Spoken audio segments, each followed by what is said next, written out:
The distinguished representative of Egypt.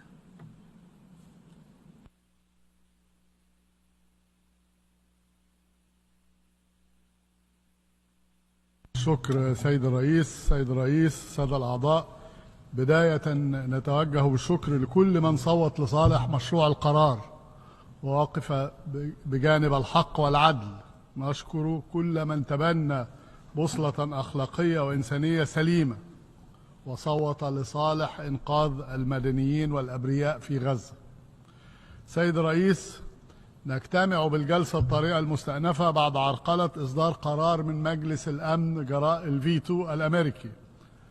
مشروع قرار عكس الإرادة الدولية الواسعة بإيقاف تلك الحرب الجائرة على غزة، وسانده باقي الأعضاء في مجلس الأمن جميعا 14 عضوا. مشروع قرار هادف لوقف الجرائم الإسرائيلية البشعة المستمرة في غزة وإنقاذ الأبرياء والأطفال والمدنيين وإنهاء الحصار الجائر المفروض عليه. وإذا هذا الموقف الأحادي لجأنا للجمعية العامة التي يجلس فيها كافة أعضاء المجتمع الدولي على قدم المساواة دون امتياز حق نقد، واعتمدنا بأغلبية ساحقة في 12 من يونيو مشروع قرار يرسي الحد الأدنى من العدالة ويحقق النظر اليسير من اعتبارات الإنسانية بهدف إنقاذ الشعب الفلسطيني من جرائم الحرب المتواصلة التي تبث جميعا أمامنا على الهواء مباشرة لأكثر من عام ونصف. تلك الجرائم التي فشلنا مرارا في وقفها دون تبرير يذكر، وبشكل ستسجله كتب التاريخ بكل أسف كفصل مخزن من العسير على الأجيال القادمة استيعابها وتقبلها. سيد الرئيس، في ذلك السياق المؤلم ووسط السيولة المتزايدة في الشرق الأوسط تشدد مصر على النقاط التالية. أولا، منح ميثاق الأمم المتحدة عند تأسيسها حق النقد للأعضاء الدائمين بمجلس الأمن كقوة ضامنة للالتزام بروح وأهداف ومقاصد ميثاق الأمم المتحدة بهدف ضمان الأمن والسلم الدوليين. وقد أتى ذلك الفيتو الأخير والمتكرر ليضرب بهذه الالتزامات عرض الحائط ويسمح لإسرائيل باستمرار عدوانها الغاشم على المدنيين العزل في غزة. إن تكرار مثل هذا الموقف يؤكد بشكل قاطع صحة ما ذهبت إليه مصر والكثير من الدول الأعضاء بضرورة إصلاح مجلس الأمن بشكل شامل، وفي مقدمة ذلك تصحيح العوار الخاص بمسألة الفيتو مرة واحدة وللأبد.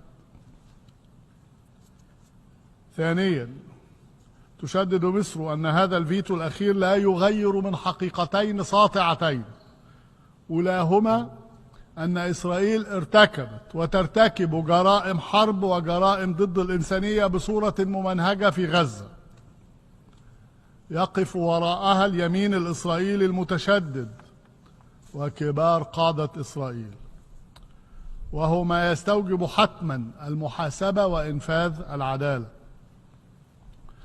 والحقيقة الثانية الساطعة هي وجود إجماع دولي واضح وقاطع على ضرورة وقف هذه الحرب الجائرة فورا وإنقاذ الشعب الفلسطيني وإيقاف الانتهاكات الجسيمة المرتكبة بحق المدنيين في غزة، وهو ما عكسه التصويت الكاسح المؤيد للقرار الذي اتخذناه في 12 من يونيو. ثالثا، يقع علينا جميعا واجب قانوني وأخلاقي ولا يمكن التحلل منه برفض مثل هذا الفيتو، ورفض أن يكون غطاء سياسيا أو قانونيا لاستمرار الحرب.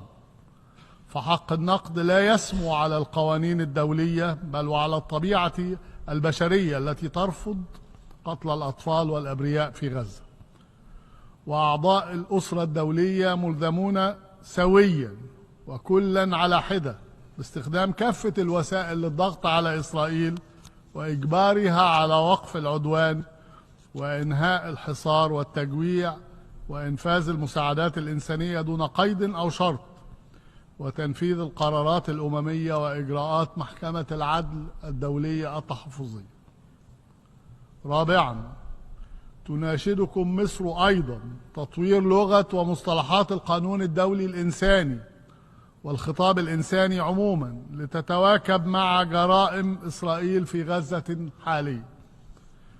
فمن حق الشعب الفلسطيني أن يتم الاعتراف بمأساته والإقرار بالجرائم المرتكبة بحقه منذ عقود طويلة، ومن ثم إخراجه من مهانة الاحتلال إلى كرامة الاستقلال وعز الحق في تقرير المصير.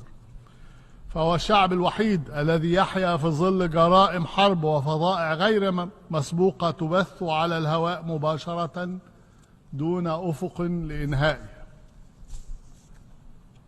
خامسا، تؤكد مصر عزمها على الاستمرار الحثيث في جهود الوساطة مع الشركاء كل من قطر والولايات المتحدة الأمريكية للتوصل لاتفاق وقف إطلاق نار دائم وإنهاء الحصار الإسرائيلي على غزة.